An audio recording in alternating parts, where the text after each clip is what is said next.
Esse comentário sobre epistemologia e ética, sobre ética e epistemologia na abordagem rogeriana, surge a partir de uma interessante provocação, né, de um debate promovido pelo Emanuel Meirelles, né, pelo Iago Araújo e o Paulo Castelo Branco, né, sobre essa temática de ética e epistemologia na abordagem rogeriana. Né?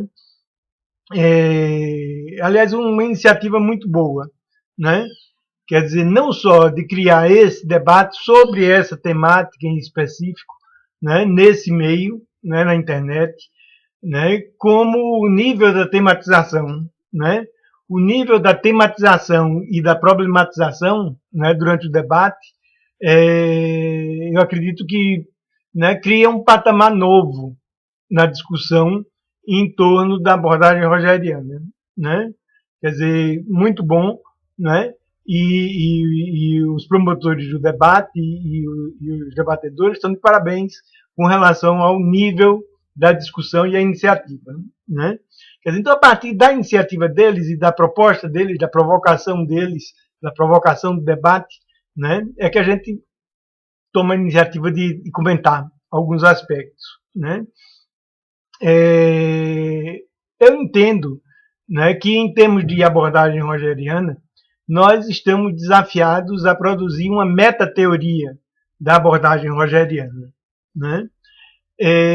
Porque, evidentemente, né, o Roger já se foi desde 87, né? E tudo que se fala em termos da abordagem rogeriana hoje em dia é efetivamente interpretação, né? E deve ser assumido como tal, e deve ser ousado como tal, e deve ser experimentado tal, como uma interpretação, né, que visa não só fazer uma exegese do Rogers, né, quer dizer, explicitar o que o Rogers dizia, ainda que isso seja importante, né, mas efetivamente produzir na mesma linha de que o Rogers, na mesma linha na qual o Rogers produzia, né? Então, na verdade, nós temos um desafio muito grande, né, de produzir toda uma metateoria que faça jus à originalidade e à importância do trabalho do Carl Rogers, né? Isso é um trabalho individual, isso é um trabalho coletivo, né? E esse debate eu acho que contribui nesse sentido, né? Mas não é só por isso, né? Não é só pelo fato de que não é mais possível uma teoria do Rogers, né? Toda a teoria da abordagem rogeriana hoje em dia é uma interpretação, né? É uma produção metateórica, né? Precisa ser assumida como tal e experimentada e radicalizada como tal, né? Mas, em particular, né, a necessidade de uma metateoria ela surge, né, porque a teoria do Rogers é uma miséria, né? A teoria do Rogers é um desastre em termos especificamente teóricos, né? Estou dizendo que a abordagem do Rogers é um desastre. Não é. A abordagem do Rogers é extremamente importante. O trabalho do Rogers, o lugar do Rogers é extremamente importante, né? Mas a importância do Carl Rogers não é exatamente do ponto de vista teórico. Porque a teoria que ele elaborou é uma teoria muito precária, muito pobre, muito hipótese de trabalho, muito andaime ainda na construção de uma obra, né? Quer dizer, e era o que era possível a ele produzir naquela época, né? Agora, ele foi muito bom em termos de método, né? De criação, né? De um método fenomenológico existencial compreensivo, né? De psicologia, de psicoterapia, de trabalho com grupos, né? E, em específico, né? A gente pode dizer assim, o Rogers foi muito bom em termos especificamente éticos e epistemológicos, né? Daí a importância do debate se centrar exatamente nessa temática da ética e da epistemologia, né? Porque se por um lado, né, a teoria do Rogers é uma teoria muito precária que precisa ser reelaborada, recriada, né, de uma forma muito intensa, de uma forma muito radical, né? Por outro lado, a metodologia do Rogers, né, e em específico, né? Em específico, a epistemologia do Rogers, né? E mais específico ainda, a ética do Rogers, né? São bastante consistentes, né? Na verdade, toda a evolução do Rogers consiste numa depuração, né? De uma ética e de uma epistemologia, né? Por isso que a teoria chega até a ser secundária nesse sentido, né? Porque, na verdade, a teoria ele foi recriando o tempo todo e continuaria recriando, e nós temos a necessidade de recriar. Mas nós não podemos dizer a mesma coisa com relação à base epistemológica do Rogers e com relação à ética, à base ética do Rogers, né? E não confundir ética com moralismo, né? Quer dizer, é muito importante uma concepção, né, uma compreensão do que é a ética, né? Quer dizer, na verdade, a ética, né, tem um sentido original de casa, né? Daquele lugar mais recôndito onde a gente se situa, né? E que determina todo o resto, né, da existência da gente, do ser da gente, né? Quer dizer, então, em termos éticos e em termos epistemológicos, o Rogers foi de uma importância fundamental, né? Porque ele era uma figura anticíclica, vamos dizer assim, dentro dos Estados Unidos, né? A ética e a epistemologia que o Rogers vai desenvolver não é a ética e a epistemologia predominante no meio norte-americano, né? Não é uma ética e uma epistemologia positivista, né? E não é uma ética e uma epistemologia desse epígono do positivismo que é o pragmatismo, né? Rogers não tinha uma ética pragmática, não tinha uma epistemologia pragmática, né? E isso ficou muito claro, né, ao longo da evolução da obra do Rogers, né? Nós podemos tomar como referência para avaliar a perspectiva do Rogers e a obra do Rogers, né, o período final da vida dele, né? Quer dizer, é importante a gente tomar o período final da vida dele, porque é o período onde se depura, né, todas as contribuições do trabalho dele, né? Período que vai de 1974 até quando ele morre em 1987, né? E esse período está caracterizado, né, na obra do Rogers, né, na produção do Rogers, como o período de uma radicalização fenomenológica existencial, né? Uma radicalização fenomenológica existencial que vai convergir com toda substância, né, para um modelo de trabalho com grupos, né, para o modelo de trabalho dos grupos vivenciais, que é um modelo radicalmente fenomenológico existencial, né? Então, esse período, né, da obra do Rogers, que é o período mais esclarecedor em termos da ética do Rogers e em termos da epistemologia do Rogers, né? Em termos teóricos, ele peca muito, né? Quer dizer, ele omite muito, são muitas lacunas, né? Quer dizer, toda a pressão do empirismo levou ele a um certo receio teórico, né? E mais do que isso, né? Quer dizer, tem todo um processo interno do Rogers, né, da abordagem do Rogers, no qual ele compreende que a abordagem dele, como uma abordagem vivencial, uma abordagem do Lebenswelt, fundamentalmente, né, não era uma abordagem teórica, né? E por não ser uma abordagem teórica, urgia abrir mão de toda teorização enquanto metodologia, né? Urgia abrir mão não só da teorização, né, mas igualmente urgia abrir mão de técnicas, né? Como uma abordagem essencialmente poética, fenomenológica existencial, né? A abordagem rogeriana não é uma abordagem teorizante e não é uma abordagem prática, né? É importante entender isso, né? Uma abordagem fenomenológica não é uma abordagem teorizante, também não é uma abordagem prática, ou seja, ela não está pautada pela utilidade e pela funcionalidade, pela ação funcional, né?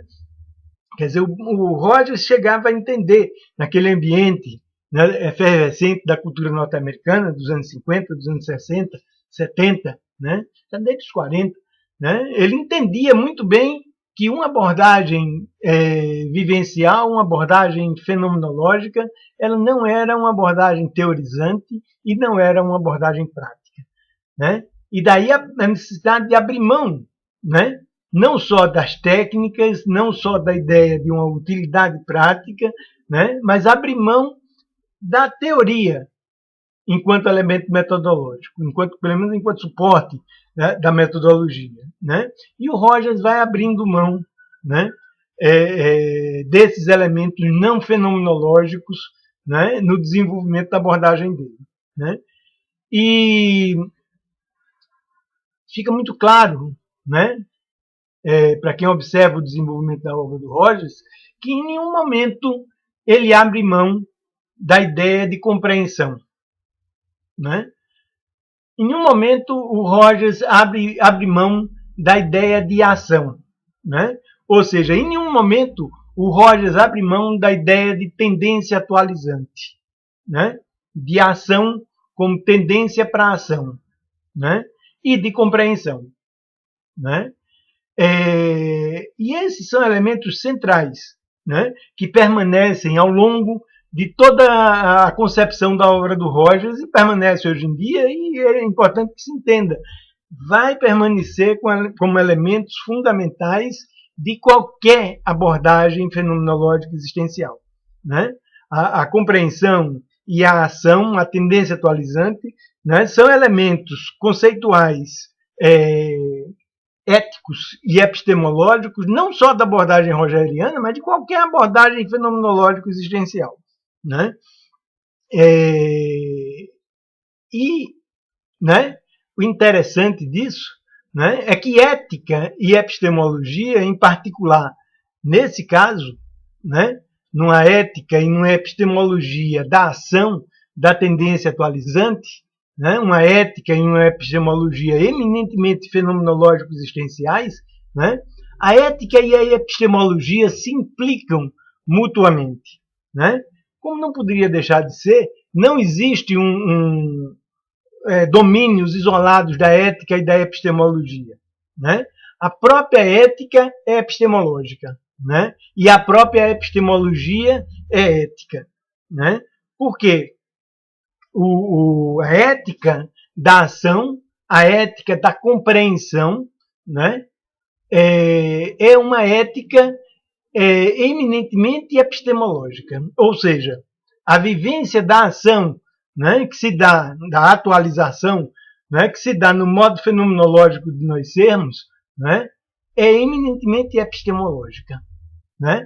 Porque a ação, enquanto vivência do modo de sermos ontológico do acontecer, o modo fenomenológico existencial de nós sermos, né, a ação é a vivência do desdobramento de possibilidades, né?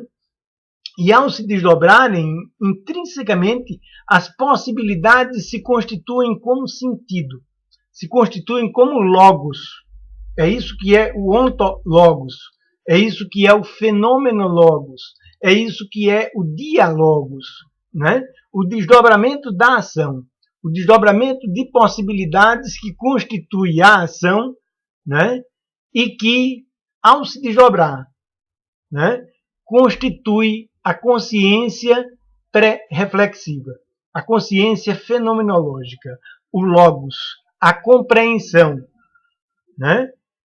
Então, a ação se dá no modo específico de nós sermos, o modo ontológico, o modo fenomenológico existencial de nós sermos, né?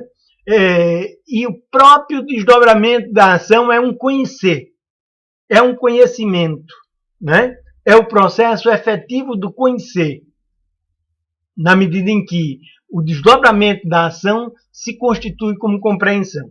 Ação e compreensão são dois pontos fundamentais da abordagem do Rogers, né? E que ele foi chamar de compreensão empática, né? E que ele foi chamar de tendência atualizante, mas que já são temas da fenomenologia anteriormente mesmo ao Rogers, né?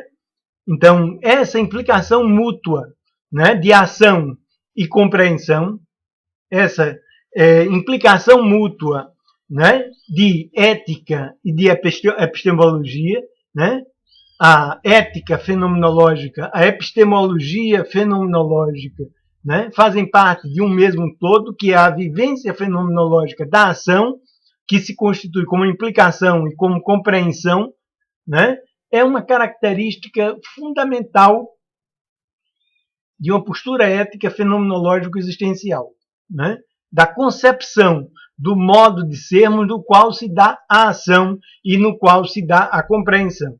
O modo de sermos ético, que é eminentemente epistemológico. Né? Então, foi em torno desse modo de sermos fenomenológico-existencial que gravitou toda a abordagem do Rogers. Né? Todo o esforço, né, produtivo do Rogers gravitou em torno de criar condições, né, para privilegiar, enquanto concepção, enquanto método, esse modo fenomenológico existencial de sermos, essa ética fenomenológica existencial de sermos, da ação, que é eminentemente epistemológica, e de uma epistemologia especificamente compreensiva e implicativa. A epistemologia do Rogers, né, é uma epistemologia eminentemente compreensiva e implicativa. Isso o Rogers garantiu, né, um lugar fundamental na história não só da psicologia, mas da ciência, né, na história da cultura humana, né, não é exagerado dizer isso, né, como aquele que foi um verdadeiro paladino, né, da consciência compreensiva. E não só da consciência compreensiva, da ética compreensiva, né, da epistemologia compreensiva, né, que não era a ética e a epistemologia predominante nos Estados Unidos, porque se a epistemologia que o Rogers propugnava era uma epistemologia e uma ética implicativa e compreensiva, né, fenomenológico existencial, o meio, né, da cultura norte-americana, em particular o meio acadêmico norte-americano, assumiam uma ética e uma epistemologia explicativa, positivista, né, empirista, né, e ora positivista no sentido mais puro da palavra, e ora positivista no sentido pragmatista da palavra. Né? Quer dizer, o Roger não se confundiu com essa perspectiva explicativa, né, do empirismo, do positivismo, do pragmatismo norte-americano. O Roger se situava, né, propugnando, né, a perspectiva de uma ética e de uma epistemologia compreensivas, né, e implicativas. Né? Uma ética e uma epistemologia que desse conta da ação e da compreensão. Né? E isso envolve toda a abordagem do Rogers, quer dizer, envolve o fundamento ético, o fundamento epistemológico, envolve a ontologia do Rogers, né? Envolve a metodologia e envolve os esforços teorizantes do Rogers com mais ou menos consistência. Né? Mas, sem dúvida, do ponto de vista ético, do ponto de vista epistemológico, o Rogers se situava na perspectiva de uma ética da compreensão e de uma ética da atualização, de uma ética que só pode ser uma ética e uma epistemologia fenomenológico-existencial. Né? Então, fenomenológico-existenciais são a compreensão e a ação, né? Que são o modo fenomenológico existencial de nós sermos, que constitui o modo fenomenológico existencial de nós sermos, que constitui especificamente uma ética compreensiva e implicativa da ação ontológica, fenomenológica e dialógica. Né? Então, é esse modo de ser que o Rogers chama de empatia. Né? Porque os gregos chamavam esse modo de sermos de pathos. Né? Empatia quer dizer dentro do pathos. E o pathos é esse modo fenomenológico existencial de nós sermos, como modo de sermos da sensibilidade emocionada, como modo de sermos que contém a emoção. Né? O pathos, o modo fenomenológico existencial de nós sermos, é o modo de sermos que contém a emoção. Né? Esse sentido do termo pathos não é o sentido que normalmente nós utilizamos, né? A partir, inclusive, da perspectiva do modelo biomédico, pathos vai significar doença. O pathos vai significar paixão no sentido de excesso de paixão, né? Uma coisa doentia, né? Quer dizer, esse sentido de pathos do modelo médico é o sentido latino de pathos, né? Pathos no sentido grego, o sentido que especificamente vai dar origem à ideia de empatia, não significa doença como no pathos grego, perdão, como no pathos latino, né? O pathos no sentido grego tem a ver eminentemente com saúde, né? O pathos no sentido grego tem a ver com a sensibilidade emocionada, ou seja, com o modo de sermos que é sensível e que contém a emoção, e que é o modo fenomenológico existencial de sermos da ação, que é movimentação, né? A ação é desdobramento de possibilidades, então a ação é movimentação, né? No sentido existencial do termo e no sentido muscular do termo, né? A ação, em sendo moção, a ação é emoção, né? O modo de sermos da ação é o modo de sermos da emoção, da moção e da emoção. É o modo de sermos da cognição. O modo de sermos da ação, o modo fenomenológico existencial de sermos da ação, o modo de sermos da compreensão e da implicação, é o modo de sermos da cognição, né? Mas a cognição enquanto vivência do logos, enquanto vivência de sentido, enquanto vivência ontológica, enquanto vivência fenomenológica, enquanto vivência dialógica, que é especificamente não teórica, que é especificamente pré-reflexiva. Então, o pathos é o modo de sermos da moção, é o modo de sermos da emoção, é o modo de sermos da cognição, é o modo de sermos da criação, na medida em que o desdobramento de possibilidades é formativo, é gestaltificativo, é criativo, né? E produz as coisas do mundo, né? É um modo de sermos no qual nós criamos, né? E, além do mais, é o modo de sermos da superação. Continuamente nós nos superamos no modo fenomenológico existencial, né? Toda vez que nós vivemos, né, a experiência fenomenológica, nós não só nos movimentamos, como nós nos emocionamos, como nós conhecemos pré-reflexivamente, originariamente, como nós criamos, né, como nós nos superamos, né? E, sobretudo, no modo fenomenológico existencial, nós nos regeneramos, né? A vivência do modo fenomenológico existencial, a vivência da atualização, a vivência da tendência atualizante, é a vivência do modo de sermos no qual a nossa saúde se regenera. A nossa saúde, enquanto saúde existencial, né? Enquanto saúde física, se regenera, se recria.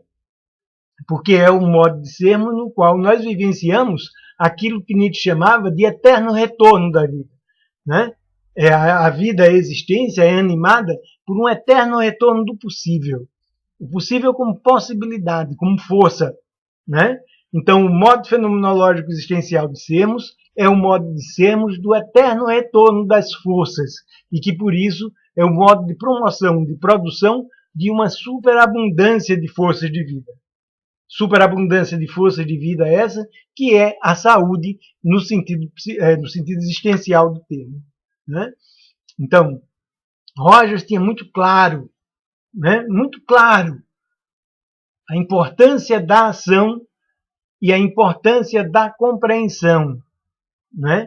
Na definição, né, do seu modelo, do modelo de sua abordagem, né? E o tempo todo ele propugnou pelo modo de sermos da ação e da compreensão, né? Modo de sermos esse da ação e da compreensão, que é especificamente, próprio e especificamente, o modo fenomenológico existencial de nós sermos, do acontecer, o modo ontológico de nós sermos, o modo fenomenológico existencial, né? Que, além de todas essas características, é o modo dialógico de nós sermos, né? A vivência do modo ontológico, fenomenológico, existencial de sermos, ético, epistemológico da ação, da compreensão, né? É o modo de sermos no qual, ontologicamente, nós nos damos sempre com uma relação com o diferente, com uma relação com a alteridade, que o Buber chamava de eu-tu, né? O modo dialógico de sermos é o modo de sermos no qual nós nos damos, né, como uma dialógica, o movimento de uma interação entre o eu e um tu, o modo eu-tu de sermos, né? No modo fenomenológico existencial de nós sermos, no modo dialógico de sermos, nós não somos sujeitos. Sujeito é característico do modo acontecido de nós sermos, do modo explicativo de nós sermos, o sujeito e o objeto, que constitui a reflexão, um sujeito que se flete sobre um objeto. No modo fenomenológico de sermos, nós estamos no modo pré-reflexivo de nós sermos, que é o modo de sermos do ator, né? O ator não é um sujeito, o ator é uma dialógica, né? O ator é uma dialógica com o possível, com a possibilidade. O ator é possibilidade que interage dialogicamente com possibilidade, com um tu que é possibilidade, né? E o tu como possibilidade pode ser da natureza não humana, pode ser do interhumano e pode ser da esfera do sagrado, como o Buber diz, né? Nessas três esferas se constitui o tu da relação eu-tu, que é intrínseca e inerente ao modo de sermos do ator, da ação, da compreensão, que é o modo fenomenológico, existencial e dialógico, compreensivo e implicativo de nós sermos. Nesse modo ontológico de nós sermos, nós somos dialógica. Nós somos relação eu-tu. Nós somos relação com o diferente. Quer seja da esfera da natureza não humana, quer seja da esfera do humano, quer seja da esfera do sagrado, né? Mas nós não existimos no modo fenomenológico existencial como um eu em si, né? Só existe o eu da relação eu-tu, né? Que é efetivamente dialógico. Existe o eu da relação eu-isso do modo reflexivo de nós sermos, do modo explicativo de nós sermos, né? Mas o eu da dialógica, do modo fenomenológico existencial de sermos, da ação e da compreensão, é sempre um eu-tu, né? O eu que se dá na interação com um tu, que é diferença, que é diferente, que é alteridade, e que se oferece como possibilidade que se remete ao eu, e um eu que se remete ao tu como possibilidade, né? E esse remetimento recíproco cria a esfera do dia, a esfera do compartilhamento de sentido, de um modo tal que a dialógica interhumana é um foco, vamos dizer assim, de produção de possibilidades e de produção de sentido. Possibilidades cujo desdobramento é o que nós entendemos como ação e que se constitui como sentido, que se constitui como logos, se constitui como fenomenologos, se constitui como ontologos, se constitui como diálogos, né? Se constitui como consciência pré-reflexiva e que por isso esse modo de sermos é eminentemente epistemológico. Esse modo, né, ético de sermos é eminentemente epistemológico, né? De modo que ética e epistemologia, na abordagem rogeriana, estão eminentemente conjugados, né? E o Rogers, né, de um modo muito claro, definiu, né, que o seu paradigma, né, se interessava especificamente por criar condições para a ação, para a atualização, né? E que com isso, né, o modo ético, fenomenológico existencial de sermos é o modo próprio e específico, né? O modo próprio e específico de sermos da ação e da compreensão é o modo de sermos fenomenológico, existencial e dialógico, compreensivo e implicativo, né? Que é o modo de sermos do desdobramento de possibilidades, que é o modo de sermos da ação, que é o modo de sermos do desdobramento de possibilidades que se constituem como consciência pré-reflexiva, como consciência do ator, como consciência da ação.